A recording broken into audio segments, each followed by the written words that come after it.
Esto es Charladito Podcast, donde hablamos de sociopolítica y ciencia como si estuviéramos parchando en la sala de tu casa.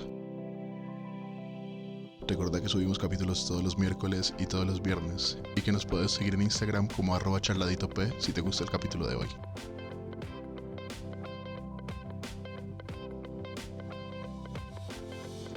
Me parece que es un tema que tiene muchísima carne y que no creo que haya una sola fórmula para cada país. Sí, o sea, yo no creo que sea como lo que funciona en Colombia va a funcionar en Estados Unidos o va a funcionar en Tokio, en Japón, ¿sí? Sino que evidentemente uno puede tomar cosas, pero las realidades de cada país son totalmente diferentes, me parece a mí.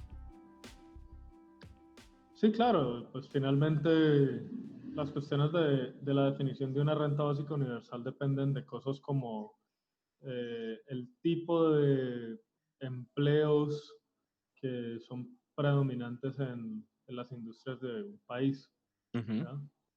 Entonces, países más desarrollados probablemente van a ser más susceptibles a ese tipo de cosas porque son más susceptibles a la automatización.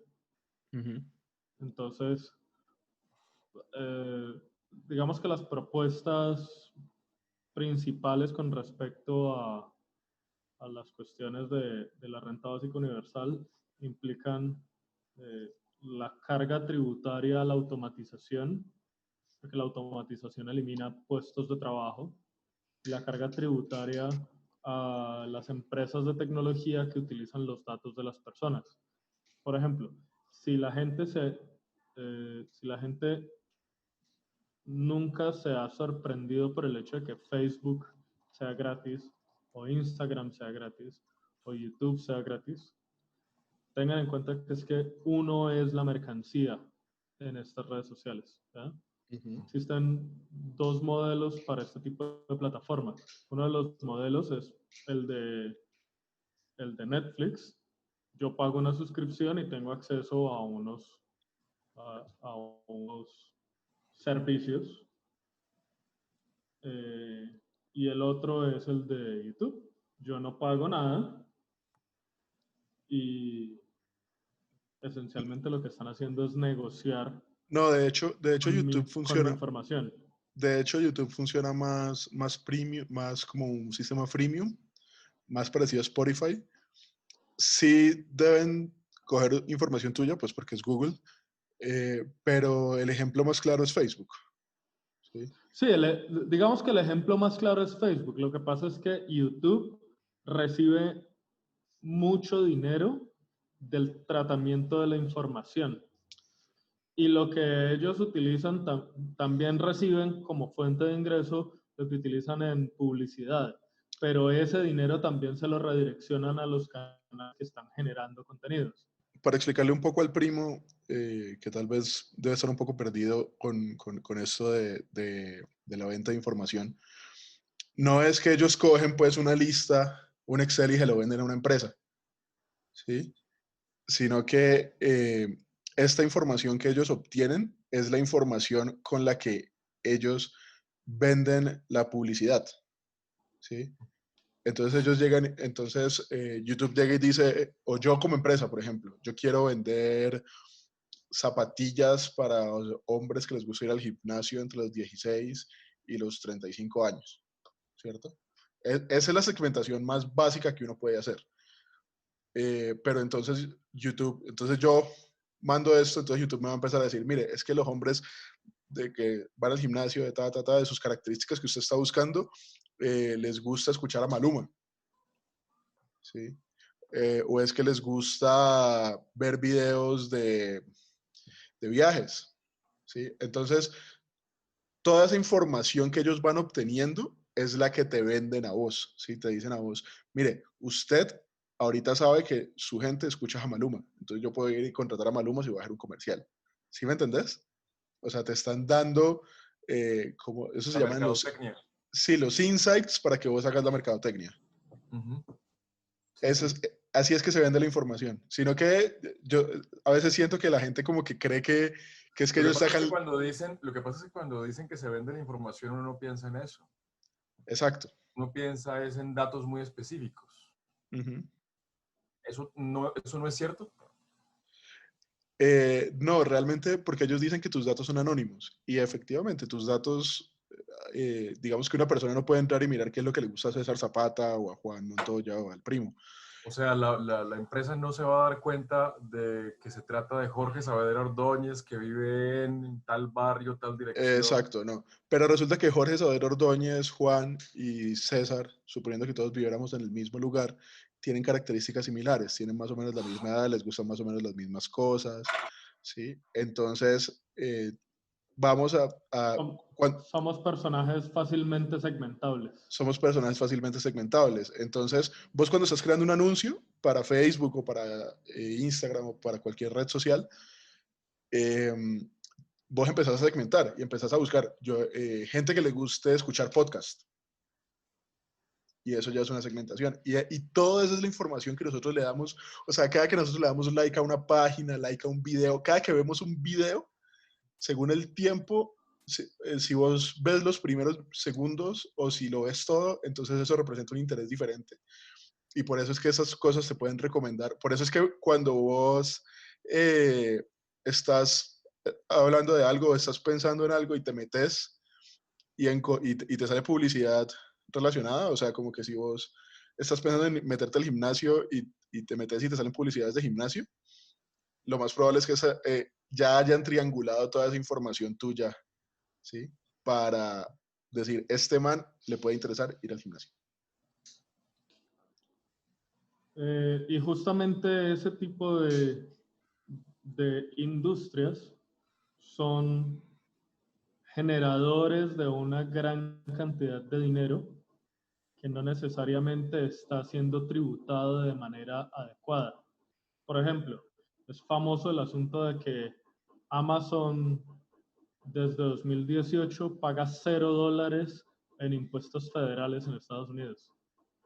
Eso no lo sabía. Claro, paga impuestos a nivel estatal por el funcionamiento de unas plantas específicas, paga impuestos por los empleos que genera y todas estas vainas, pero, pero el impuesto a las utilidades es cero. Porque Amazon lo que hace todos los años es que todo las utilidades que pueden distribuirse, las distribuye. Entonces tienen utilidades cero. ¿Y cómo las Claro, distribuye? las distribuye entre sus accionistas. O sea, Ok. Jeff Bezos, esencialmente. Pero Y una de las cosas de la renta básica universal, especialmente el modelo que propone Andrew Yang, es eh, buscar un número mágico. Ese número mágico es bastante difícil de encontrar. Una cantidad de dinero que se le pueda entregar a todos los adultos que viven en ese país sin preguntas. A mí no me interesa en qué te los vas a gastar. yo quiero, Yo no te estoy dando la plata para que te lo gastes en esto, no te lo estoy dando en bonos de mercado, no te lo estoy dando en subsidios para el arriendo, no, nada de esas cosas. una cosita antes de seguir con el tema de la renta básica, Claro, para cerrar lo de las empresas de tecnología ajá, y por qué tiene sentido.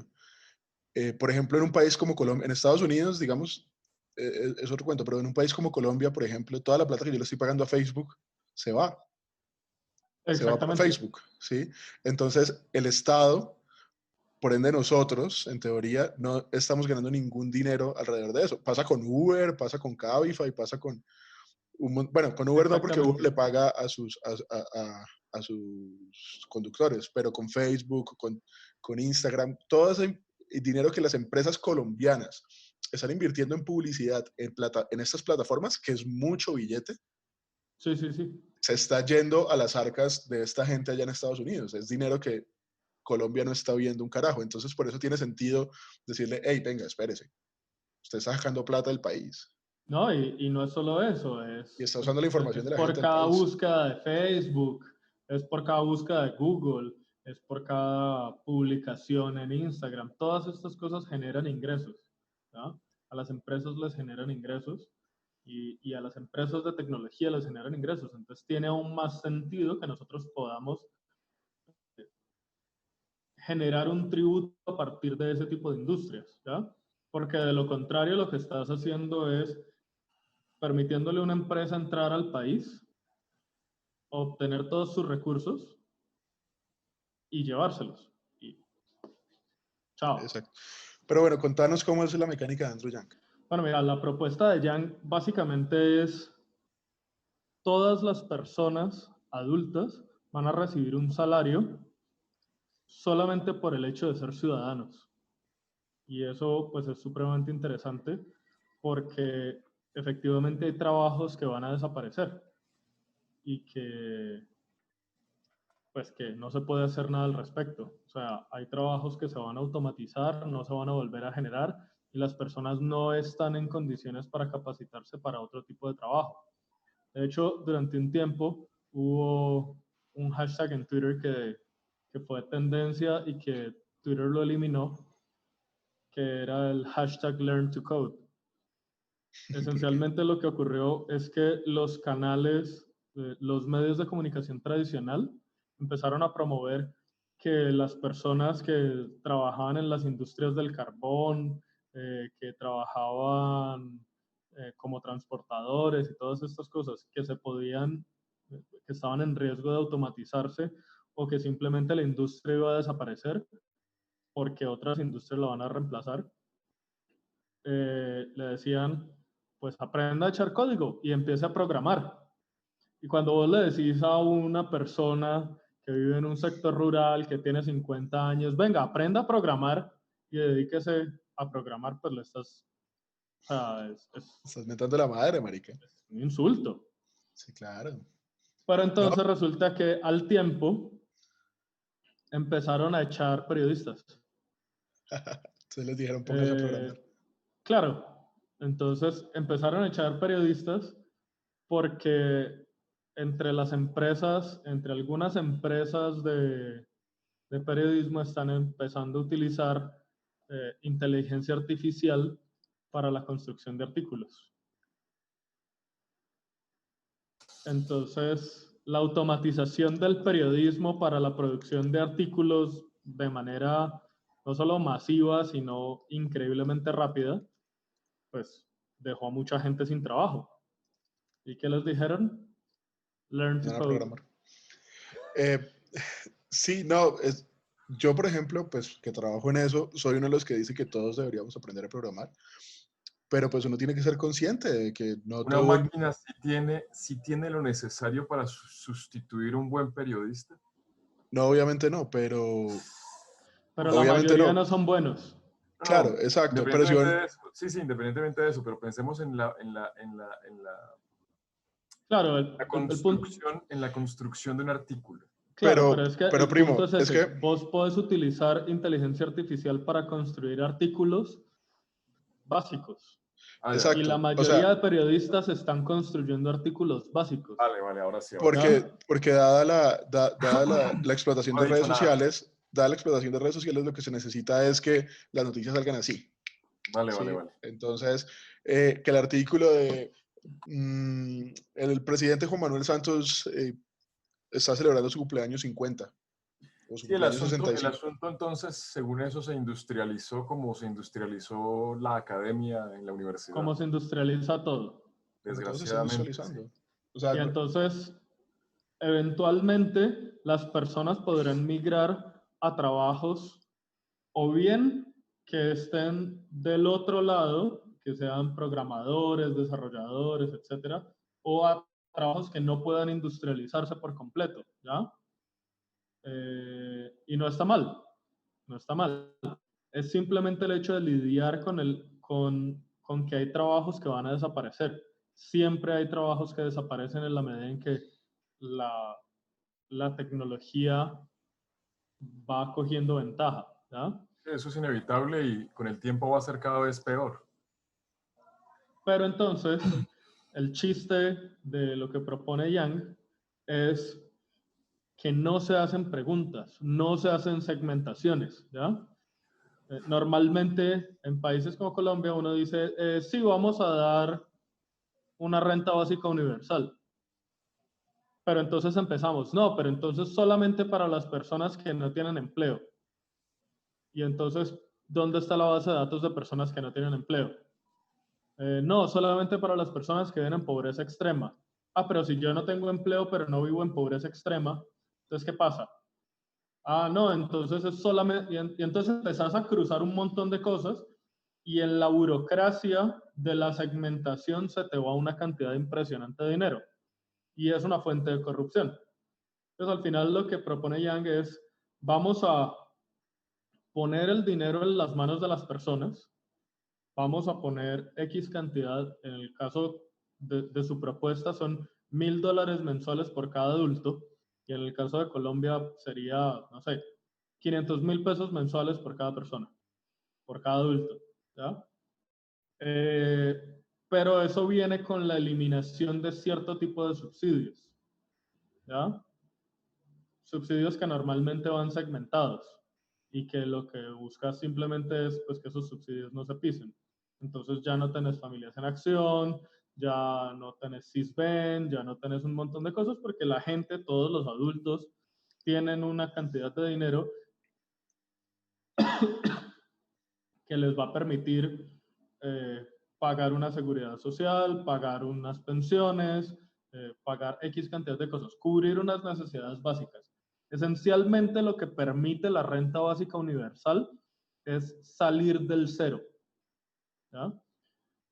En todos los sistemas en los que puede haber desigualdad, va a existir una desigualdad según la función de Pareto. Y entonces, eventualmente, cada vez menos personas van a acumular más recursos, ¿ya? Va a haber cada vez más desigualdad porque menos personas van a ocupar la mayor cantidad de recursos. Y esto aplica en la economía y aplica, por ejemplo, en la creatividad, ¿ya? Si yo digo, escuchen la cantidad de artistas de música clásica, díganme cuáles son los más relevantes y ustedes me van a decir una porción pequeñita entre los cuales están esos más relevantes, ¿ya? Y si yo les digo, cojan las canciones de esos más relevantes y háganle la distribución y se van de cuáles son las canciones más escuchadas o más famosas, y ustedes se van a dar cuenta que ahí también hay una distribución de Pareto. Lo mismo ocurre con la economía. Si yo le pongo a las personas, vea, libre mercado y trance como se le dé la gana, ¿cierto? Eventualmente los recursos van a quedar acumulados mayoritariamente en unas pocas personas y eso va a generar una desigualdad total. Lo que ha sido genial en la economía de mercado es que se han inventado diferentes líneas de economía, entre las cuales las personas pueden ir mejorando. Entonces yo no soy bueno en esto, pero sí soy bueno en esto y me puedo desempeñar muy bien y puedo salir del cero. El problema es que el problema en realidad es salir del cero. Porque cuando yo tengo 1, o sea, si yo digo 0 es no tengo absolutamente nada y 10 es tengo todo el dinero posible, si yo tengo 0, estoy estancado. No tengo ni siquiera cómo tomar el riesgo para empezar a hacer algo de dinero, ¿ya? Entonces yo necesito que las personas estén por lo menos en 1 para poder empezar a generar cierto tipo de movilidad. Las personas hasta cierto punto están dispuestas a decir, listo, yo comienzo en 1 y de pronto llego a 2, esperando a que mis hijos lleguen a 3 o a 4. El problema es que si yo estoy en 0, voy a morir en 0 y mis hijos van a morir en 0. Y eso es lo que se quiere evitar con la renta básica universal. Para complementar lo que dice Juan, por eso empresas como Rappi, por ejemplo, son tan populares en Colombia, ¿sí? Pueden tener tantas personas, tantos rapitenderos en Colombia, porque le permite a las personas salir del cero, ¿sí? Que tener un empleo, una entrada de dinero, así sea muy pequeña, pero pues, digámosles muy fácilmente. Pero pues, ¿cuál es el problema de eso? Pues eso viene con con unos problemas de estabilidad social, ¿sí? O sea, hay gente pues que no se le paga pensión, no se le paga salud, con la renta básica universal vos eliminas ese problema y le permitís a la gente tener empleos más dignos, ¿sí? Si yo me gano, puede que no sean 500, puede que sean 300, 400 mil pesos, la mitad del salario mínimo, Sí, eh, pues sé que puedo por lo menos cubrir los gastos básicos de mi casa, al menos, y puedo ir a buscar empleo con más tranquilidad, un mejor empleo, me puedo preparar, puedo estudiar, puedo, ¿sí? Te permite hacer, te aumenta las posibilidades de lo que puedes lograr. Es como cuando yo, por ejemplo, eh, empecé muy joven a hacer lo que hago y lo podía hacer era porque pues mi mamá me mantenía. Es el mismo chiste. No tengo que preocuparme, no tengo que preocuparme por subsistir, por cubrir mis necesidades básicas. Entonces puedo dedicarme a hacer las cosas mejores. Y si por otro lado estás promoviendo la automatización, entonces yo me puedo enfocar en industrias creativas, como lo dice Iván Duque, o yo me puedo enfocar en diferentes pasiones, me puedo dedicar a ser youtuber, ¿sí? Me permite poder, incluso me permite a mí poder construir un ingreso aparte, ¿sí? Un ingreso que puede ser pequeño o que se puede demorar más en existir, ¿sí? Por ejemplo, hacer un podcast, ¿sí? Síganos en @charladitop eh, para ver si algún día podemos vivir de esto.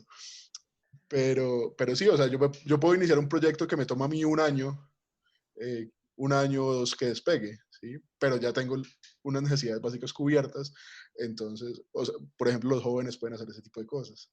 A mí me parece una idea interesante y me parece que un país, bueno, eso también tiene unos problemas, ¿no? Necesitas unos censos muy claros, necesitas que la gente, bancarizar a la gente o darles algún tipo de bancarización.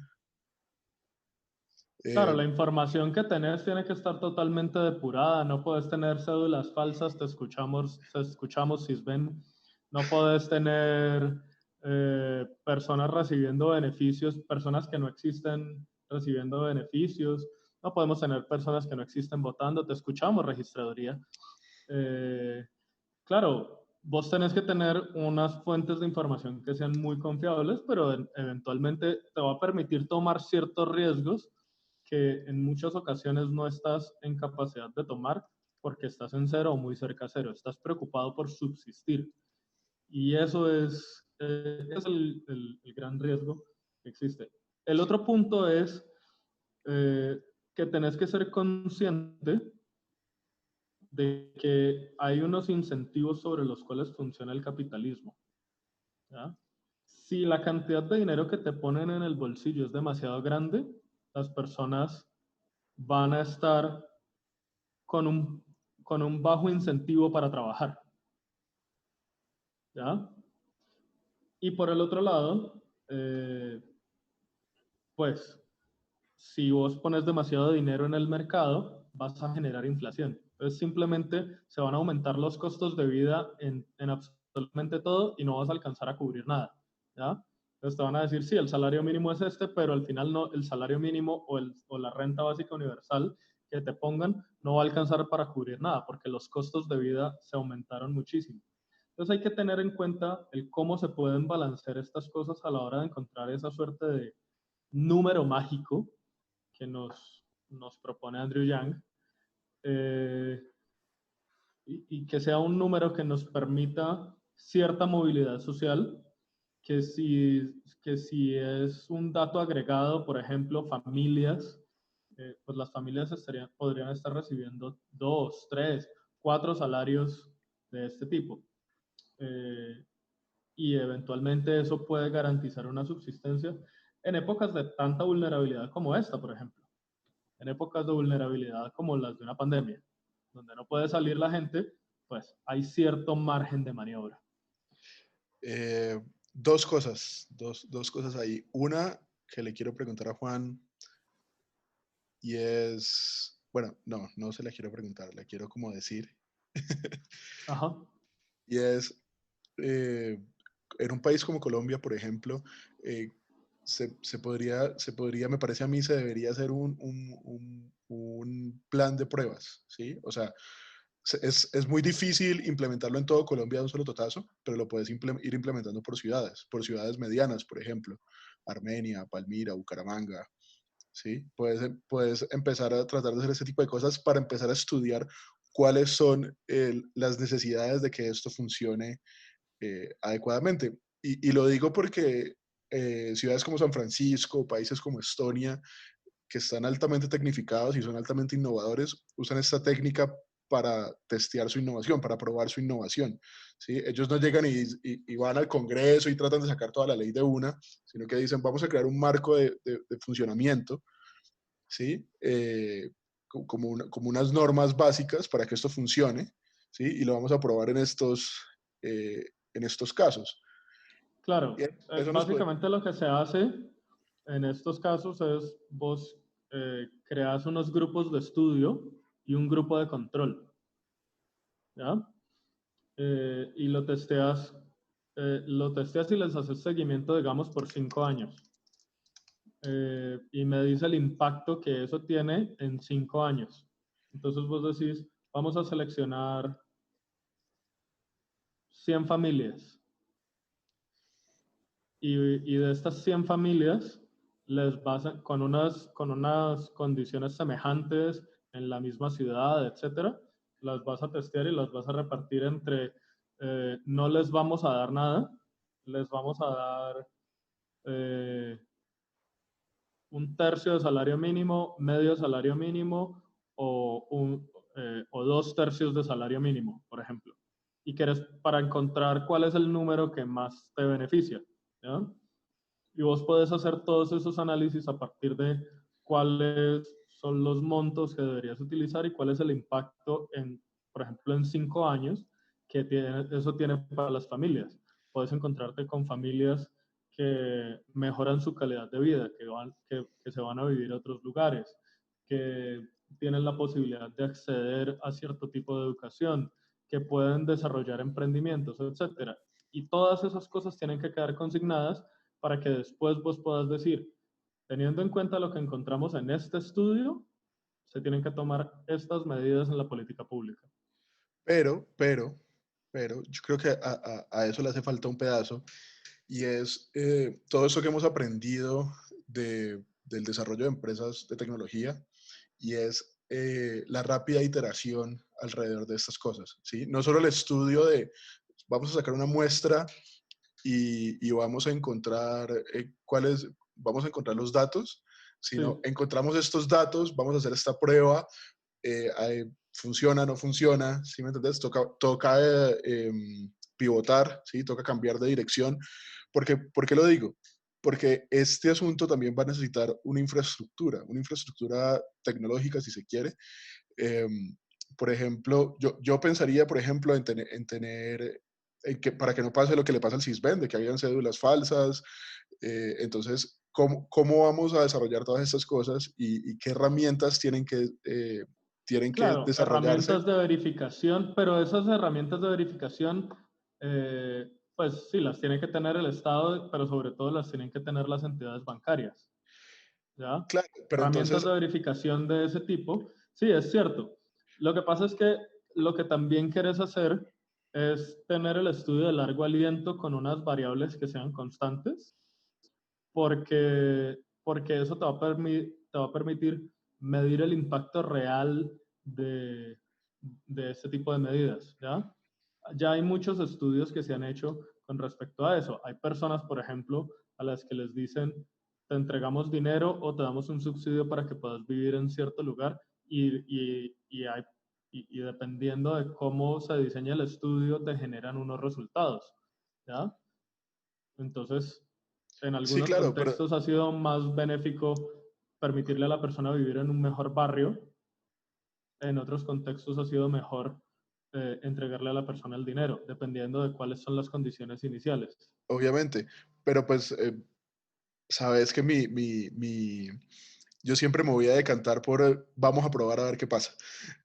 Sí, sí, Y mi prueba siempre va a ser esa. Por eso digo, cojamos una ciudad o cojamos un barrio o hagamos ese estudio una o cojamos muestra.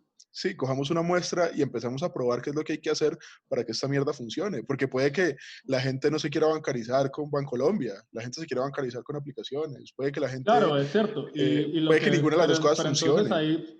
ahí con lo que vos te vas a encontrar es el proceso de iteración. Lo que te va a hacer, lo que te va a permitir es mejorar los medios, no la finalidad, ¿ya? No la Ah, cantidad no, de claro, dinero que estás obviamente. poniendo, sino los medios de verificación de la identidad, los medios de bancarización, el acceso a cierto tipo de canales. Pero eh, los medios de verificación, digamos, si se implementan bien y si se iteran y se desarrollan como se debería, ajá, te pueden incluso entregar los datos de, ah, ok, es que estas personas están comportándose de estas maneras, ¿sí? Ejemplo, claro, las personas registradas tal, que viven en tales zonas, que están recibiendo tanto dinero, pero no están consiguiendo, no están saliendo a buscar empleo, ¿sí? Si vos tenés todas esas plataformas de verificación montadas, puedes usar claro. Big Data, ¿sí? Como para usar el término marketero, Ujú. puedes usar datos para poder llegar a esas conclusiones. Yo creo que es una discusión que nos puede tener aquí toda la noche y yo quiero saber más bien qué piensan nuestros oyentes, la gente que nos está escuchando, nuestros seguidores, si creen que la renta básica universal se debería hacer o no se debería hacer o hacia dónde debería ir, eh, si están de acuerdo con Juan o conmigo o con el primo. ¿Debería Eh, ser universal o debería ser solamente para las personas que no tienen empleo o solamente para las personas que están debajo de la línea de pobreza? exacto, o sea, queremos escuchar ustedes qué dicen porque queremos que esta discusión siga. Esto no es una discusión que termina ahorita, solo es un charladito que termina ahorita. Sin embargo, el capítulo sí tiene que terminar. Esto es Charladito Podcast. Les recuerdo que estamos en Spotify, en Instagram, estamos en Spotify, estamos en Apple Podcast, estamos en YouTube para que puedan escuchar los capítulos, para que los puedan compartir. Estamos en Instagram y en Twitter si quieren seguir la discusión como @charladitop. Les recomiendo que vayan y se pasen porque estamos haciendo unos nuevos contenidos interesantes. Y bueno, muchas gracias. Nos vemos en otro día. Chao, chao.